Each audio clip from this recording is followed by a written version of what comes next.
नमस्कार विद्यार्थी मित्रांनो, आजच्या पॉलिटीच्या लेक्चरमध्ये आपण स्वातंत्र्याच्या हक्काचा अभ्यास करणार आहोत।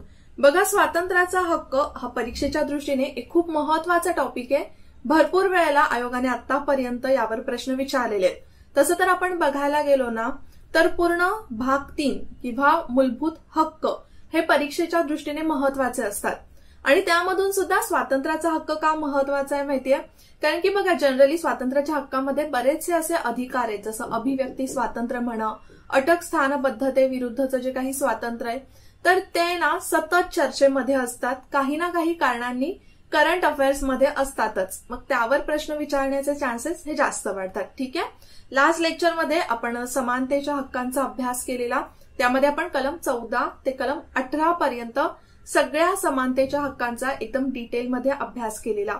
आजच्या लेक्चरमध्ये आपल्याला स्वातंत्र्याच्या हक्काचा अभ्यास करायचा आणि स्वातंत्र्याच्या हक्कांची जी तरतूद आहे ती कलम 19 ते कलम 22 मध्ये देण्यात आलेली आहे। ओके, सो आपल्याला कलम 19 पासून तर ते कलम 22 पर्यंत एकदम इन डिटेल नीट अभ्यास करायचा आहे। थोडंसं लक्ष देऊन बघा, स्वातंत्र्याचा जे हक्क आहे ना ते तुम्हाला नीट समजून घेतलं पाहिजे।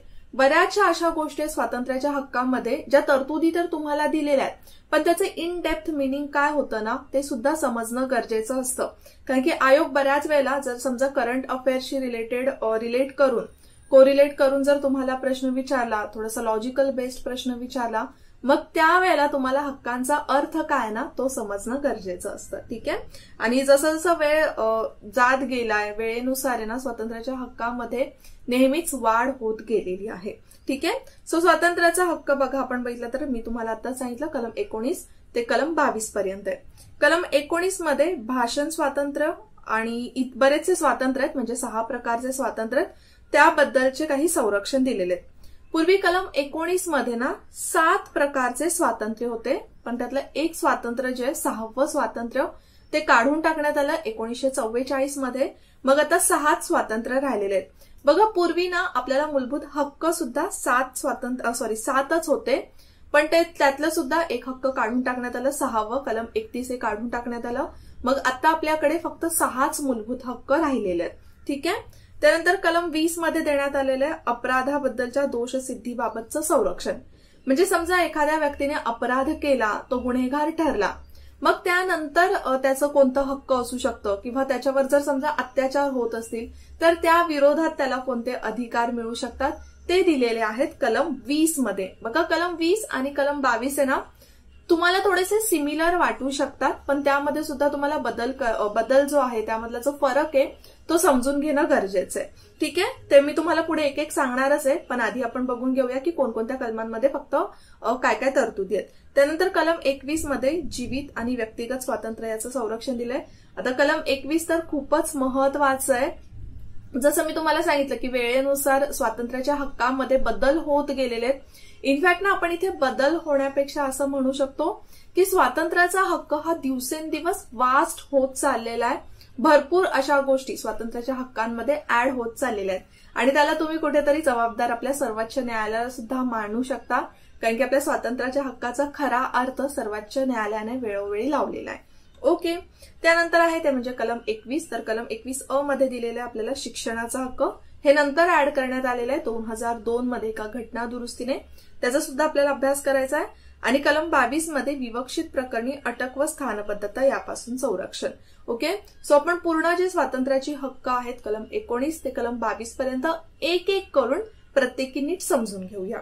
पहिलंच आपण काय बघितलं तर ते म्हणजे कलम 19।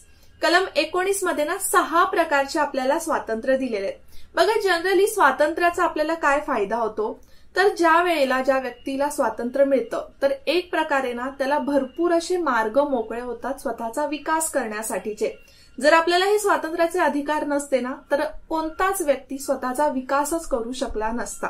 ओके, तर त्यातलं जे पहिलं अधिकार देण्यात आलेलं आहे ते म्हणजे भाषण व अभिव्यक्ती याचं स्वातंत्र्य। आता भाषण आणि अभिव्यक्ती स्वातंत्र्य म्हणजेच काय की आपल्याला मतं मांडायची आहेत, आपल्याला बोलायचंय, तर आपण ते वेगवेगळ्या पद्धतीने बोलू शकतो, आपले विचार मांडू शकतो। आपला विचार मांडणं यालाच आपण काय म्हणतो की अभिव्यक्ती स्वातंत्र्य। बघा, भरपूर वेळेला जर समजा सरकारने कोणाविरोधात काही ऍक्शन घेतलं काही चुकीच्या गोष्टी बोलल्या वगैरे, तर भरपूर वेळेला मानवाधिकारी जे कार्यकर्ते असतात त्यांच्याकडून असं म्हणण्यात येतं की जे आपलं अभिव्यक्ती स्वातंत्र्य आहे त्याच्यावर सरकारकडून बंधनं आणली जात आहेत. मग ते अभिव्यक्ती स्वातंत्र्य आपल्याला कशात दिलेलं आहे? कलम 19 मध्ये हे अभिव्यक्ती स्वातंत्र्य दिलेलं आहे. ठीक आहे, म्हणजे तुमची जी काही मतं असतील ती तुम्ही मांडू शकता वेगवेगळ्या सोर्सेस थ्रू, म्हणजे तुम्ही बोलून मांडू शकता, त्याचबरोबर तुम्ही लिखाणातून मांडू शकता, जसं न्यूजपेपरमधून, सोशल मीडियामधून, त्याचबरोबर न्यूजमधून, कोणत्याही माध्यमांमधून तुमचं जे मत आहे, तुमचे जे विचार आहेत ते मांडण्याचं स्वातंत्र्य म्हणजे अभिव्यक्ती स्वातंत्र्य. अच्छा, तर विचार मांडण्याच्या स्वातंत्र्यामध्ये ना एक अजून युनिक स्वातंत्र्य आहे, त्याला तुम्ही म्हणू शकता मौन राखण्याचं स्वातंत्र्य. ठीक आहे, म्हणजेच काय, ते तुम्हाला अभिव्यक्ती स्वातंत्र्य जर मिळतंय तर ते तुम्ही शांत राहून सुद्धा तुमचा विचार मांडू शकता किंवा तुमची जी काही प्रक्रिया आहे ती देऊ शकता. ओके, मग जर समजा तुम्हाला परीक्षेला कुठे विचारलं किंवा असाही कुठे प्रश्न निर्माण झाला की आपण मौन राखतो, शांत राहतो, तर तो आपला कोणता अधिकार आहे? तर तो आपला अभिव्यक्ती स्वातंत्र्याचा अधिकार आहे, कलम 19 अंतर्गत देण्यात आलेला आहे. ठीक आहे, सो आय होप तुम्हाला आता या गोष्टी तरी नीट समजल्या असतील की अभिव्यक्ती स्वातंत्र्य किंवा भाषण स्वातंत्र्य म्हणजे काय. थोडंसं आपण पुढच्या टप्प्याकडे वळूया की कलम 19 मध्ये अजून दुसरा कोणता अधिकार देण्यात आलेला आहे, तर ते म्हणजे शांततेने विना शस्त्र एकत्र जमण्याचा अधिकार. ओके, आता तुम्हाला विचार मांडायचे आहेत. विचार तुम्ही कोणाबरोबर मांडणार आहात, कोणाशी मांडणार आहात? समजा एक ग्रुप ऑफ पीपल आहे, त्यांच्याबरोबर तुम्हाला तुमची मतं मांडायची आहे. ठीक आहे, मग तुम्ही एक सभा घेतली, सगळ्या लोकांना, तुमच्या ओळखीतल्या लोकांना तुम्ही बोलवलं आणि एक सभा घेतली, तर ते सभा घेण्याचा अधिकार सुद्धा आपल्याला दिलेले कलम 19 ने. पण आता सभा तर घ्यायची आहे, पण असं अजिबात नाहीये तिथे की तुम्ही सभा घेताय आणि अगदी बंदुकी तलवारी घेऊन लोकांना बोलवताय, तर तो अधिकार आपल्याला दिलेला नाहीये कलम 19 ने. सभा घ्यायची आहे पण ती शांततेने विना शस्त्र, कोणतंही शस्त्र न बाळगता ज्यावेळेला सभा घेतली जाते तर तो अधिकार आपल्याला दिलेला आहे कलम 19 ने. ठीक आहे, मग आता सभा भरवली, सभेमध्ये तुम्ही छानसं डिस्कशन केलं, बऱ्याचशा गोष्टी विचार विनिमय केलं, एकमेकांबरोबर एकमेकांचे विचार ट्रान्सफर झाले समजा तुमचे, आणि त्यातून तुमचं असं निष्कर्ष ठरलं की चला आपण एखादी ना संघटना सुद्धा स्थापन करूया. मग ही कोणतीही संघटना असू शकते, एखादी प्रॉफिट मेकिंग कंपनी असू शकते, एखादी NGO असू शकते. ठीक आहे, कोणत्याही प्रकारची संघटना तुम्ही स्थापन करू शकता, तो अधिकार सुद्धा आपल्याला कलम 19 ने दिलेला आहे. ठीक आहे, कंपनी स्थापन करण्याचा, संघटना स्थापन करण्याचा अधिकार कलम 19 मध्ये दिलेला आहे. सर्वात पहिल्यांदा कोणता अधिकार दिला तुम्हाला? भाषण आणि अभिव्यक्तीचा स्वातंत्र्य दिला. तुम्ही तुमचे विचार मांडले, विचार मांडता मांडता तुम्ही हळूहळू एवढे भाषणं द्यावे लागले की त्यात तुम्ही सभा भरवायला लागले, सभेमध्ये छानसे निष्कर्ष निघाले, त्यातून संघटना तुम्ही स्थापन केली. ओके, थोडंसं असं लक्षात ठेवलं स्टोरीच्या स्वरूपामध्ये तर तुम्हाला जास्त चांगलं लक्षात राहील. ठीक आहे, मग आता समजा संघटना तुम्ही स्थापन केली. आता जनरली सध्या तरी संघटना स्थापन केल्यानंतर किंवा तुम्हाला तुमचे जर विचार मांडायचे असेल तर तुम्ही सोशल मीडियावर विचार मांडता आणि तुमचे विचार सगळीकडे पोहोचतात. पण समजा सोशल मीडिया असा एखादा भाग असेल की तिथे सोशल मीडिया पोहोचलेलीच नाहीये, इंटरनेट सुविधा पोहोचलेलीच नाहीये, मग तुम्हाला तिथे जाऊन त्या लोकेशनवर जाऊन तुम्हाला विचार मांडायचे. मग त्यासाठी तुम्हाला बाहेर फिरण्याचा सुद्धा तर अधिकार पाहिजे. मग तोच अधिकार कलम 19 ने आपल्याला पुढे दिलेला आहे, ते म्हणजे भारताच्या राज्यक्षेत्रात कुठेही मुक्तपणे संचार करण्याचा अधिकार देण्यात आलेला आहे. ओके, सो हे कशाने दिलेले आहे आपल्याला? कलम 19 ने. लक्षात ठेवा, कलम 19 मध्येच आहोत अजून आपण. वेगवेगळ्या 6 प्रकारचे स्वातंत्र्य कलम 19 मध्ये दिले. मग संचार करता करता तुम्हाला असं वाटलं एखादा भारताचा कोणता तरी भाग आवडला आणि तिथे तुम्हाला राहायचंय, मग तिथे तुम्ही वास्तव्य सुद्धा करू शकता. म्हणजे भारताच्या राज्यक्षेत्रात कोणत्याही भागामध्ये राहण्याचा, तिथे स्थायिक होण्याचा अधिकार सुद्धा आपल्याला आहे. बघा, आपल्याकडे असं जसं आपण नागरिकत्व मध्ये बघितलेलं, आपल्याकडे दुहेरी नागरिकत्व आहे का? प्रत्येक राज्याचं वेगळं नागरिकत्व आहे का? आपल्याकडे नाही. आपण सध्या महाराष्ट्रामध्ये राहतोय.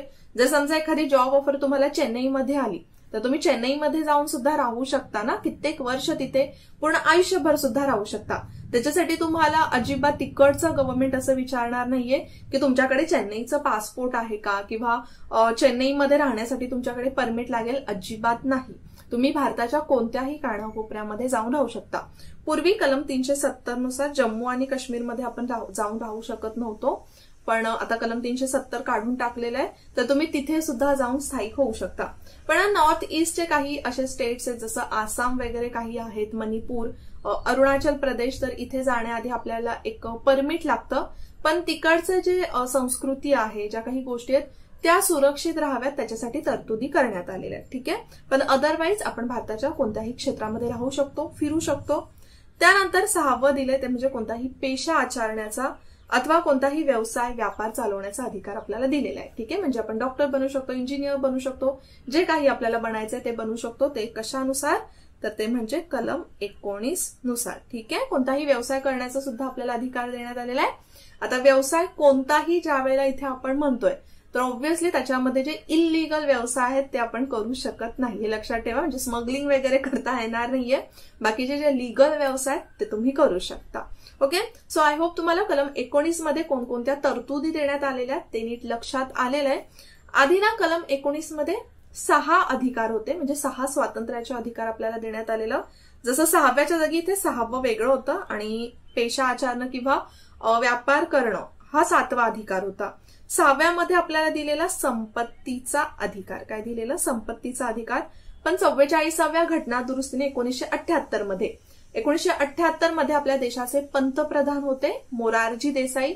मग त्यावेळेला ना 1978 मध्ये हा जो संपत्तीचा अधिकार आहे तो पूर्णपणे काढून टाकण्यात आला. आता का काढून टाकण्यात आला ना, त्याला एक रिझन सुद्धा आहे. बघा, ज्या वेळेला आपला भारत स्वतंत्र झाला तर त्यावेळेला भरपूर असे प्रश्न निर्माण झालेले राज्यकर्त्यांसमोर, जसं त्यामध्ये गरिबी होती किंवा कृषी व्यवस्थेचा विकास करायचा होता. त्याचप्रमाणे सर्वात मोठं कारण होतं ते म्हणजे इन्फ्रास्ट्रक्चर. ठीक आहे. मग ते इन्फ्रास्ट्रक्चर डेव्हलप करायचंय, समजा कुठे डॅम बांधायचं आहे किंवा कुठून तरी एखादी रेल्वे लाईन काढायची. मग समजा रेल्वे लाईन काढता काढता बरीचशी गावं त्याच्यामध्ये येतात आणि मग कोणी असं म्हटलं की आम्हाला आमची जमीन द्यायची नाहीये रेल्वे लाईनसाठी, ट्रॅक टाकण्यासाठी. मग का आपलं इन्फ्रास्ट्रक्चर तिथेच थांबणार आहे का? जी डेव्हलपमेंट होतीये ती तिथेच थांबणार आहे का? नाही. असं तर चालणार नाही. मग तर आपला विकासच होऊ शकणार नाही. मग त्यामुळेच ही जी संपत्तीच्या अधिकाराची तरतूद आहे ती काढून टाकण्यात आली. ते कायदेशीर तरतूद करण्यात आली किंवा कायदेशीर अधिकार तो करण्यात आला, मूलभूत अधिकारामध्ये ठेवण्यात नाही आलं. त्यामुळे काय झालं तर सरकार आता जर समजा गरज असेल तर ती जी संपत्ती आहे ती लोकांकडून घेऊ शकते, म्हणजे ती जमीन वगैरे जी काही आहे ती लोकांकडून घेऊ शकते आणि त्याच्या मोबदल्यामध्ये काही देऊ शकते. मग त्याच्यासाठी आपल्याकडे भूमी अधिग्रहण कायदे वगैरे आहेतच. ठीक आहे. अजिबात असं नाही की फ्रीमध्ये सरकार ती जमीन घेऊन टाकेल, त्याच्यासाठी बरेचसे कायदे आपल्याकडे आहेत. ओके. सो पण कलम 19 मध्ये जी 6 स्वातंत्र्याचे अधिकार आपल्याला दिलेले आहेत ते नीट समजून घेतलेले आहेत. ठीक आहे. पण आता हे अधिकार दिलेले आहेत ना आपल्याला, ते ऍब्सोल्यूट अधिकार नाहीयेत. ऍब्सोल्यूट अधिकार म्हणजेच काय? तर आता आपल्याला समजा अधिकार दिलेला आहे की आपल्याला भाषण करायचंय किंवा आपण आपले अभिव्यक्ती विचार मांडायचे. मग विचार मांडताना कोणाची अब्रू नुकसानी करत किंवा कोणाचाही सन्मान न करता आपण त्याच्या विरोधात काही बोलू शकतो का? नाही. तर इथे बरेचसे असे त्याच्यावर ना प्रतिबंध सरकारकडून टाकले जाऊ शकतात. त्यासाठी काही अपवाद आहेत, त्यासाठी काही रिझन्स आहेत. कोणकोणत्या कारणांवरून राज्य संस्था, आता इथे राज्य संस्था म्हणजे सेंट्रल गव्हर्नमेंट सुद्धा येईल आणि राज्य सरकार सुद्धा येईल. तर अशी कोणती कारणं आहेत की ज्याच्यामुळे आपल्या या कलम 19 नुसार मिळणाऱ्या स्वातंत्र्याच्या अधिकारावर बंधनं आणली जाऊ शकतात. एक म्हणजे जर समजा भारताची सार्वभौमत्व आणि एकात्मता याला कुठेतरी आपल्याला असं वाटत असेल की धोका निर्माण होतोय, राज्याच्या सुरक्षिततेला धोका निर्माण होतोय. बघा, याचं एक एक्झाम्पल देते. काही दिवसांपूर्वी कंगना रानौत यांचं जे ट्विटर मीडिया अकाउंट आहे, इंस्टाग्रामचं अकाउंट वगैरे, ते पूर्णपणे सस्पेंड करण्यात आलेलं.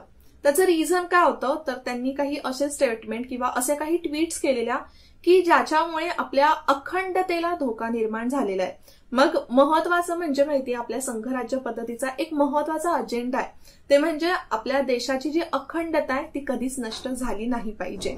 ठीक आहे. मग म्हणूनच ते ट्विटरवरून काढून टाकण्यात आलेलं किंवा ते अकाउंट सस्पेंड करण्यात आलेलं. म्हणजेच काय, इथे कुठेतरी सरकार बंधन आणू शकतं. त्याच्यानंतर परकीय देशाशी मैत्रीचे संबंध. आता परकीय देशाशी मैत्रीचे संबंध जर कोणत्या कारणावरून बिघडत असतील तर त्यावेळेला सुद्धा लोकांच्या या अधिकारावर बंधनं आणली जाऊ शकतात.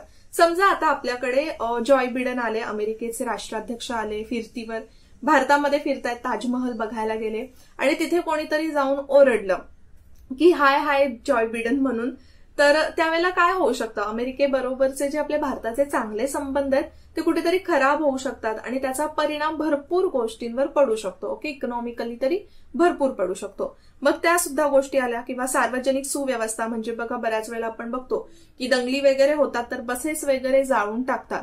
मग त्यांची व्यवस्था नीट ठेवण्यासाठी सुद्धा बंधनं आणली जाऊ शकतात. सभ्यता किंवा नीतिमत्ता यांच्या हितासाठी न्यायालयाचा अवमान केलं असेल कोणी तर त्यावेळेला सुद्धा बंधनं आणली जाऊ शकतात. जर समजा न्यायालयाचा अवमान होत असेल तर त्यासाठी न्यायालय त्या व्यक्तीला शिक्षा सुद्धा करू शकतं. आणि अब्रू नुकसानी, म्हणजे जर ही काही कारणं असतील आणि त्या दृष्टीने जर एखादा व्यक्ती कलम 19चा गैरवापर करत असेल तर त्याच्यावर ही बंधनं आणली जाऊ शकतात किंवा कलम 19 नुसार मिळणारे जे स्वातंत्र्य आहे ते त्याच्याकडून काढून घेतली जाऊ शकतात. नेहमीसाठी नाही, फक्त त्या रिझनसाठी. ओके, पुढचं बघूया आता आपण कलम 20. कलम 19 आय होप तुम्हाला नीट समजलं असेल. आता आपण कलम 20 कडे वळूया. थोडंसं कलम 20 सुद्धा नीट समजून घ्या. तसं तर इझी आहे, एवढं कठीण समजण्यासारखं नाहीये, पण थोडंसं नीट लक्ष देऊन बघा. कलम 20 मध्ये काय दिलेलं आहे की एखाद्या व्यक्तीला केलेल्या गुन्ह्यासाठी तत्कालीन कायद्यामध्ये तरतूद केलेल्या शिक्षेपेक्षा जास्तीची शिक्षा करता येणार नाही. बघा, हा अधिकार कोणासाठी आहे, ज्याने अपराध केलाय आणि त्याला शिक्षा दिलेली आहे ऑलरेडी, ठीक आहे, किंवा शिक्षा देण्यात येणार आहे किंवा त्याचा अपराध सिद्ध झालेला आहे. आपल्याला इथे काय दिलेलं आहे, अधिकारच काय दिलेला आहे की अपराधाबद्दलच्या दोषसिद्धीबाबतचा अधिकार, म्हणजे दोषसिद्धी झाल्यानंतरचा जो अधिकार आहे तो आपल्याला दिलेला आहे. मग हे जे कलम 20 नुसार आपल्याला संरक्षण दिलेलं आहे ना, त्याच्यासाठी 3 गोष्टी त्याच्यामध्ये मेन्शन करण्यात आलेल्या आहेत किंवा 3 नियम त्याच्यामध्ये मेन्शन करण्यात आलेले आहेत असं आपण म्हणू शकतो. हे 3 नियम काय काय आहेत? No ex facto law, no double jeopardy आणि नो सेल्फ इन्क्रिमिनेशन. तीनही नीट समजून घ्या, याच्यावर आयोग नक्कीच प्रश्न विचारू शकतो. सो बघा, no ex facto law. No ex facto लॉचा अर्थ काय होतो की अशा कोणत्याच व्यक्तीला, म्हणजे समजा अपराधी आपण म्हणूया, समजा एखाद्या व्यक्तीने गुन्हा केलाय, कोणाचा तरी खून केलाय, ठीक आहे, आणि सध्या एक कायदा अस्तित्वात आहे. सध्या आपल्याकडे समजा दोषसिद्धीबाबत किंवा गुन्हेगारीसाठी कोणता कायदा आहे तर म्हणजे इंडियन पिनल कोडचा 1860चा कायदा आहे, ठीक आहे. मग आता त्या कायद्यानुसार त्याने 2020 मध्ये अपराध केला, समजा कोणाचा तरी खून केला, आणि सध्या 2020च्या कायद्यानुसार त्याला शिक्षा देण्यात येणार आहे 7 वर्षांची.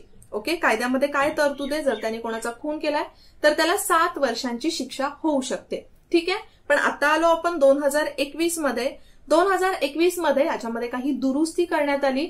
7 वर्षांची जी शिक्षा आहे ती 10 वर्ष करण्यात आली. जर समजा एखाद्या व्यक्तीने गुन्हा केला, म्हणजे कोणाचं खून केलं, तर त्याच्यासाठी त्याला 10 वर्ष शिक्षा होऊ शकते. पण मग इथे नो एक्स फॅक्टो लॉ काय म्हणतो की ज्या वेळेला त्या व्यक्तीने गुन्हा केलाय त्यावेळेला जो कायदा अस्तित्वात आहे तीच शिक्षा त्या व्यक्तीला होऊ शकते.